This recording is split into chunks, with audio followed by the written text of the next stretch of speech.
بسم الله الرحمن الرحيم.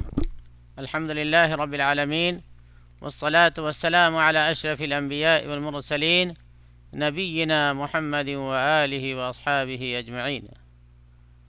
اما بعد، عزیز ساتھیوں، محترم بزرگوں اور پیارے دوستوں، آپ کے سامنے اسلامی دعویٰ سینٹر بدیعہ جالیات کی طرف سے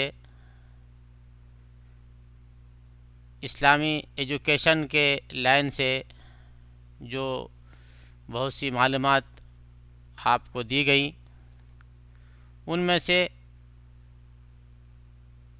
آپ نے اب تک کے 3 سبجیکٹ کو مکمل کیا، اور اب ہم آپ کے سامنے آج اس لیول کا آخری سبجیکٹ جو ہے اس کو ہم شروع کرنے جا رہے ہیں، اور وہ ہے فقہ، جس کو عام بول چال میں فقہ بھی کہا جاتا ہے۔ تو یہ وہی فقہ ہے یعنی سمجھ۔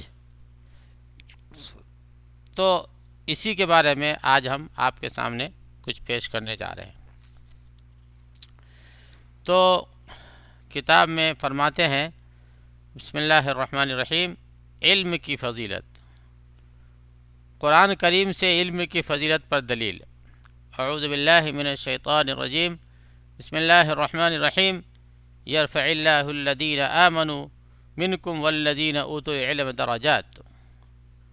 سورہ المجادلہ کی آیت نمبر 11 ہے۔ ترجمہ: جو لوگ تم میں سے ایمان لائے اور جو علم دیے گئے، اللہ تعالیٰ ان کے درجات کو بلند کرتا ہے، یعنی اہل علم کے درجات کو اللہ بلند فرماتا ہے۔ اس کے بعد حدیث سے دلیل ہے، عن ابی ہریرہ رضی اللہ تعالی عنہ قال قال رسول اللہ صلی اللہ علیہ وسلم، من سلک طریقا یلتمس فیہ علما سہل اللہ لہ بہ طریقا الی الجنہ۔ رواہ الترمذی۔ ترجمہ: حضرت ابو ہریرہ رضی اللہ عنہ سے روایت ہے کہ رسول اللہ صلی اللہ علیہ وسلم کا یہ قول مبارک ہے کہ جس کسی نے علم دین کی طلب کا راستہ اپنایا، اللہ تعالیٰ اس بندہ کے لیے جنت میں جانے کا راستہ آسان کر دیتا ہے، آسان بنا دیتا ہے۔ یہ روایت ترمذی کی ہے۔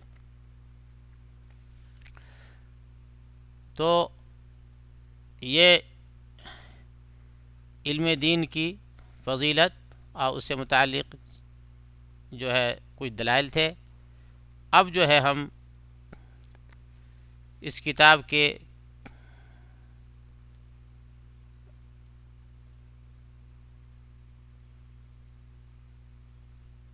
اور اصل موضوع اور اصل سبجیکٹ پر آتے ہیں۔ چنانچہ فرماتے ہیں، فقہ کی تعریف۔ فقہ کی تعریف کیا ہے؟ فرماتے ہیں، فقہ کا لغوی معنی یعنی اس کا لفظی اور جو ڈکشنری کے حساب سے فقہ کا کیا مطلب ہوتا ہے، وہ فرماتے ہیں کہ لغت میں فقہ گہری نظر ڈالنے اور گہری سمجھ کو کہتے ہیں۔ یعنی ڈکشنری میں فقہ کا میننگ یہ ملتا ہے کہ گہری نظر ڈالنا اور گہری سمجھ فقہ کہلاتا ہے۔ اور اس کی اصطلاحی تعریف یعنی اس کی جو اصل تعریف ہے اور اصل جو اس کی مفہوم ہے وہ کیا ہے؟ فرماتے ہیں، العلم بالاحکام الشرعیۃ العلمیہ من ادلتها التفصیلیہ، یعنی شریعت کے عملی احکام کو شریعت کی تفصیلی دلیلوں سے معلوم کرنا، یہ فقہ کہلاتا ہے۔ اس کے بعد فرماتے ہیں کہ فقہ 2 امر پر مشتمل ہے۔ فقہ میں 2 بات جو ہے پیش نظر ہوتی ہے۔ پہلا، علاقۃ المسلم بربہ، یعنی ایک مسلم کا تعلق اپنے رب سے ہو، جسے الاحکام العبادات کہا جاتا ہے، جس کو احکام العبادات کہتے ہیں، یعنی وہ چیزیں جو عبادات کہلاتی ہیں ان کے احکام کو جاننا، جیسے نماز، روزہ، زکوٰۃ، حج، یہ سب ہے۔ اس کے بعد فرماتے ہیں دوسرا نمبر جو ہے علاقۃ المسلم بمجتمعہ، مسلم کا تعلق اپنے معاشرہ اور سوسائٹی سے ہو، جسے احکام المعاملات کہتے ہیں، یعنی وہ جملہ امور جو معاشرہ میں پائے جاتے ہیں، جیسے لین دین، تجارت وغیرہ، ان سب کے احکام کو جاننا۔ اس مذکورہ بالا تعریف سے یہ بات واضح ہو گئی کہ فقہ جہاں نظام روحی ہے، یعنی بندے کا تعلق اپنے رب کے ساتھ ہو، وہیں ساتھ ہی ساتھ نظام بدنی بھی ہے کہ ایک انسان کا دوسرے انسان کے ساتھ معاملہ داری وغیرہ کیسا ہو، کیونکہ شریعت اسلامی اسی مقاصد کے تحت آئی ہے کہ دین و دنیا کے تمام معاملات کو خوبصورت ترین اصول کا جامہ پہنا دے۔ اس کے بعد فقہ اور شریعت میں فرق۔ فقہ اور شریعت میں فرق، فقہ اور شریعت میں تھوڑا سا فرق ہے جسے سمجھ لینا بہت ضروری ہے۔ فرماتے ہیں شریعت کتاب اللہ و سنت رسول اللہ کو کہتے ہیں، جو وحی متلو اور وحی غیر متلو ہے، یعنی قرآن جو ہے یہ وحی متلو ہے، اور حدیث پاک جو ہے یہ وحی غیر متلو ہے۔ یا یوں کہیں کہ شریعت معصوم اور مقدس نصوص کا نام ہے، شریعت معصوم اور مقدس نصوص کا نام ہے۔ اس کے بعد فرماتے ہیں فقہ شریعت کے سمجھنے اور اس کے نصوص کو تطبیق دینے میں فقہا کے عمل کا نام ہے۔ شریعت کے سمجھنے اور اس کے نصوص کو تطبیق دینے میں فقہا کے عمل کا نام ہے۔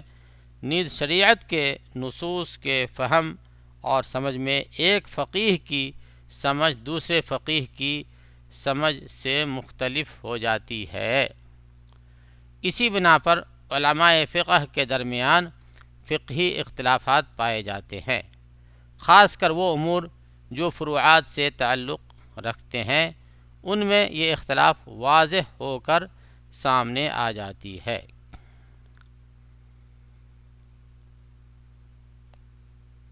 اس کے بعد فرماتے ہیں مصادر التشریع، اسلامی قوانین کے مصادر، یعنی اسلامی قوانین کہاں کہاں سے نکل سکتے ہیں اور کہاں کہاں سے نکلتے ہیں۔ تو فرماتے ہیں اسلامی قوانین کے مصادر 4 ہیں۔ نمبر 1 القرآن الکریم، نمبر 2 السنۃ النبویہ، نمبر 3 الاجماع، نمبر 4 القیاس، یعنی اسلامی شریعت کے احکام جو ہے ان چاروں میں سے کہیں ایک سے نکلتے ہیں، جن میں سب سے پہلا ہے کتاب اللہ یعنی قرآن شریف، اور دوسرا ہے حدیث پاک نبی کریم صلی اللہ علیہ وسلم کی سنت، اور تیسرا ہے الاجماع، اور نمبر 4 ہے قیاس۔ اس کے بعد فرماتے ہیں بدایت الاجتہاد، اجتہاد کی ابتدا۔ کبھی کبھی کچھ حوادث ایسے وجود میں آتے ہیں کہ اس کے سلسلے میں نصوص یعنی قرآن و سنت خاموش ہوتے ہیں، یعنی ان کی دلیل اس میں نہیں ملتی اور نہ ہی اس پر اجماع کی کوئی دلیل ہوتی ہے، تو اس وقت کے حکم کے استنباط کے لیے اجتہاد ضروری ہوتا ہے، اور اس قسم کا واقعہ خود رسول اللہ صلی اللہ علیہ وسلم کے زمانے میں پیش آ چکا ہے، جیسا کہ آپ صلی اللہ علیہ وسلم نے صحابہ کرام رضوان اللہ علیہ اجمعین کو غزوہ خندق کے بعد یہ حکم دیا تھا کہ لا یصلین احدکم العصر الا فی بنی قریظہ، کہ تم میں سے کوئی شخص ہرگز عصر کی نماز نہ پڑھے مگر بنی قریظہ میں پہنچ کر۔ چنانچہ بنی قریظہ جاتے ہوئے راستے میں عصر کا وقت ہو گیا تو صحابہ میں اختلاف پیدا ہو گیا۔ بعض نے ارادہ کیا کہ ٹھہر کر نماز عصر ادا کر لیں، اس وجہ سے کہ اس کا وقت کم ہوتا ہے، اور اس کا مطلب یہ کہ انہوں نے نبی کریم صلی اللہ علیہ وسلم کی حدیث کو جلدی جانے اور تاخیر نہ کرنے پر محمول کیا، یعنی انہوں نے یہ سمجھا کہ نبی کریم صلی اللہ علیہ وسلم نے فرمایا ہے کہ تم میں سے کوئی عصر بنی قریظہ سے پہلے نہ پڑھے، تو اس کا مطلب یہ ہے کہ آپ نے جلدی نکلنے کو فرمایا ہے کہ جلدی نکلے اور عصر بنی قریظہ میں جا کے پڑھے۔ اس کا مطلب یہ نہیں ہے کہ اگر وقت ہو جائے تو راستے میں نماز نہ پڑھے، یہ نہیں ہے۔ انہوں نے یہ سمجھا کہ نبی کریم صلی اللہ علیہ وسلم کی مراد اس سے یہ ہے کہ صحابہ جلدی نکل پڑے، لیکن اگر راستے میں وقت ہو ہی جائے تو نماز پڑھ لے، نماز کو تاخیر نہ کرے۔ یہ کچھ لوگوں نے یہ سمجھا،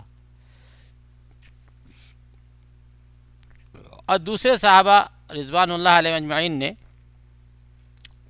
نص حدیث پہ عمل کرتے ہوئے برابر چلتے رہے، یعنی ظاہر حدیث پہ عمل کرتے ہوئے برابر چلتے رہے، اور راستے میں انہوں نے عصر کی نماز نہیں پڑھی۔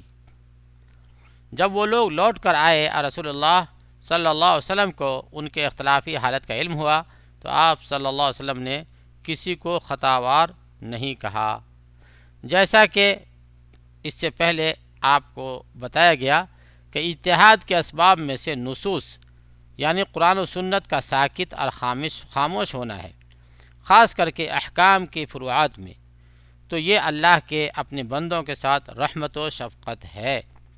اسی طرح سے نصوص کے فہم اور سمجھ میں اختلاف کا واقع ہونا اجتہاد کے اختلاف کے اسباب میں سے بھی ہے۔ نیز احادیث کا صحیح، حسن، ضعیف وغیرہ سندوں سے مروی ہونا بھی وجہ اختلاف میں سے ہے۔ اس میں کوئی شک نہیں کہ یہ تمام اسباب اس بات پر دلالت کرتے ہیں کہ شریعت میں لطافت، مرونت اور بڑی وسعت ہے۔ تو آج ہم اتنے ہی پہ آج کا سبق مکمل کرتے ہیں، انشاءاللہ اس کے بعد اگلے سبق میں اور بھی باتیں آپ کے سامنے پیش کی جائیں گی انشاءاللہ۔ وآخر دعوانا ان الحمد للہ رب العالمین۔